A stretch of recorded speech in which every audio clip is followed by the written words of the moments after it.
Philadelphia is a city that immediately feels different from most of urban America.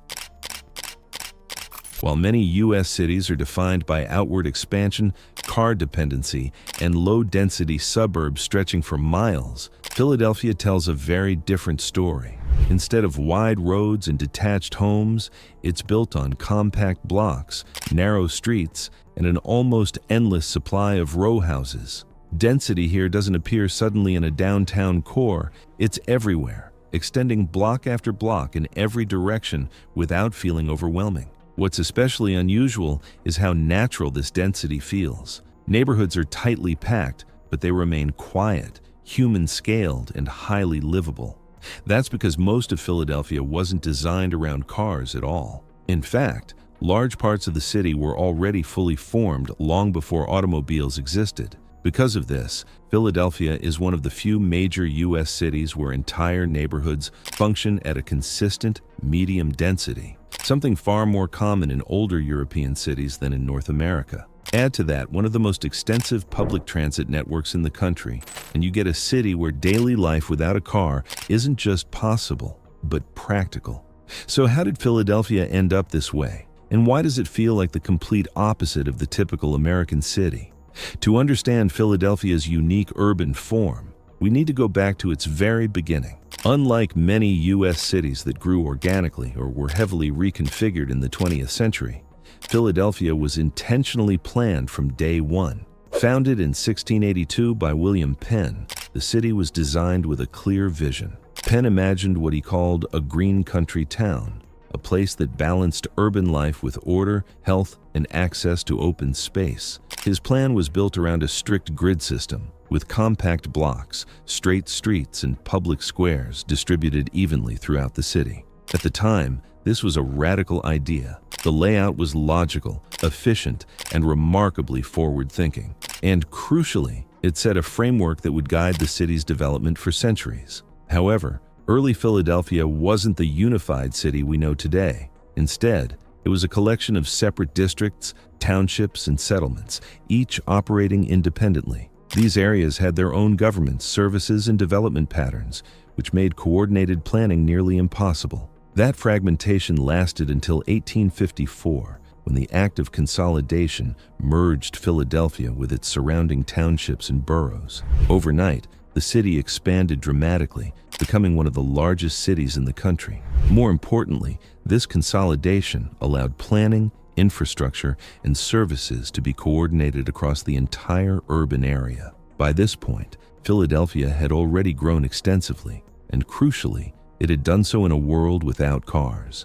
Neighborhoods developed around walking, horse-drawn transport, streetcars, and early rail lines. Streets were built narrow because they didn't need to accommodate high-speed traffic. Blocks were short, intersections frequent, and destinations close together. Row houses became the dominant housing type during this period.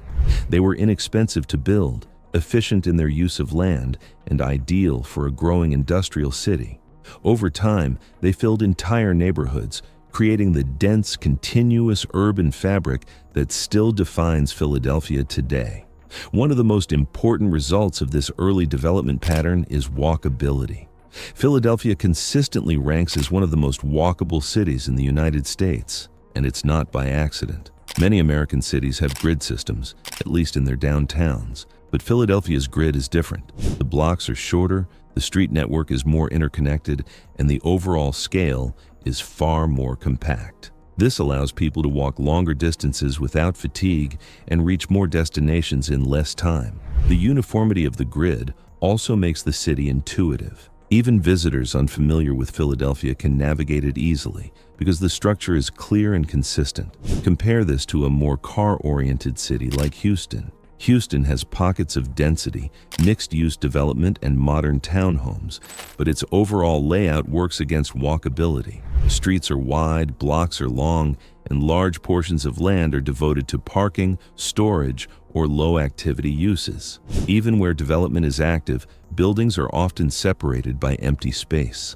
Philadelphia, by contrast, uses its land extremely efficiently. That efficiency extends beyond street design to land use itself. One of the defining features of Philadelphia is how evenly density is distributed across the city. There's no sharp divide between urban and suburban neighborhoods. Instead, most of the city is made up of what urban planners often call missing middle housing. Row houses dominate, but they're joined by duplexes, triplexes, small apartment buildings, and mixed-use corner properties. Local shops, cafes, and services appear naturally within residential neighborhoods, rather than being isolated in commercial zones. What makes this especially notable is that this pattern exists almost everywhere, not just near downtown. Whether you're close to Center City or miles away, the urban form remains consistent, walkable, and human-scaled. This consistency is what allows Philadelphia's grid to function so effectively. Neighborhoods don't feel disconnected or isolated.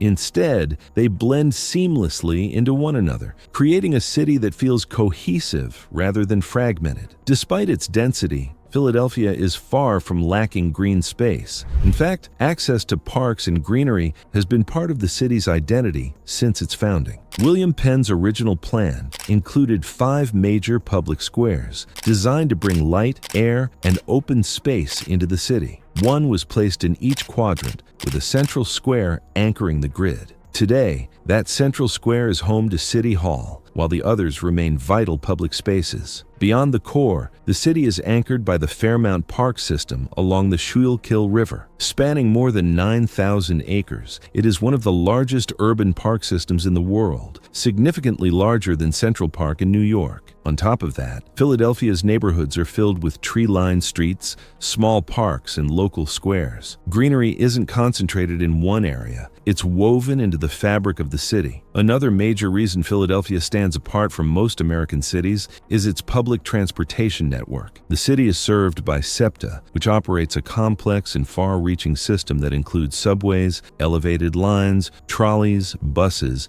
and regional rail. While locals may joke about reliability, the scale and coverage of the system are undeniable. SEPTA doesn't just serve the city proper, it connects the entire greater Philadelphia region, including surrounding suburban counties. Philadelphia is also one of only a handful of U.S. cities where heavy rail subways and surface trolleys operate as part of the same integrated network. Daily ridership regularly reaches hundreds of thousands of trips, placing it among the most heavily used transit systems in the country. More impressively, SEPTA consistently ranks as one of the most cost-efficient major transit agencies in the U.S., carrying more riders per dollar spent than nearly any other system. Philadelphia's urban form and housing diversity have also had a major impact on affordability. For decades, the city has been known as one of the more accessible housing markets on the East Coast.